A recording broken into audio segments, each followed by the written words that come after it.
সীমান্তবাসীর আস্থা অর্জনের জন্য বেশির বছর ভিতরে চিকিৎসা সেবা দেওয়া এই যে কাজগুলো আমরা করে যাচ্ছি।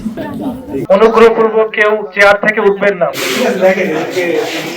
আমাদের যে সীমান্ত রক্ষা সীমান্তের দায়িত্ব পালন এটার পাশাপাশি সীমান্তবাসীর আস্থা অর্জনের জন্য আমরা কিন্তু নিয়মিত বিভিন্ন প্রকার সেবা দিয়ে থাকি। সেই করোনা থেকে শুরু করে তারও আগে এবং বর্তমানে খুবই শীতে বেশির বছর ভিতরে চিকিৎসা সেবা দেওয়া এই যে কাজগুলো আমরা করে যাচ্ছি।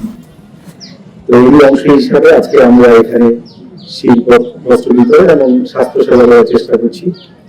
সীমান্তের মানুষের একটু যদি উপকার হয় তাদের আস্থা অর্জন করার জন্য, এবং আমরা মনে করি আমরা তাদের আস্থা অর্জন করতে পেরেছি এবং আস্থা নিয়েই আমাদের দায়িত্ব পালন করছি।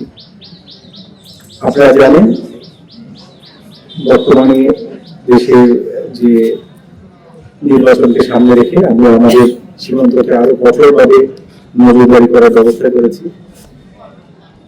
দেশের অভ্যন্তর থেকে যাতে কোনো দুষ্কৃতিকারী কোনোভাবেই অপরাধ করে পালিয়ে যেতে না পারে, একইভাবে আমাদের প্রতিবেশী কোনো দেশ থেকে যাতে কোনো দুষ্কৃতিকারী কোনো হীন উদ্দেশ্যে বা কোনো অপরাধের উদ্দেশ্যে আমাদের দেশে প্রবেশ করতে না পারে সেদিকে আমরা কঠোর দৃষ্টি রাখছি।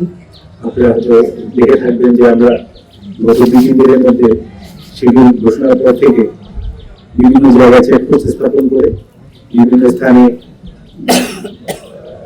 আকস্মিক চেক করে মানুষকে তার পরিচয় নিশ্চিত করতে করার চেষ্টা করছি, যাতে কোনো অপরিচিত কোনো লোক অবৈধভাবে সীমান্ত পারাপার না হতে পারে।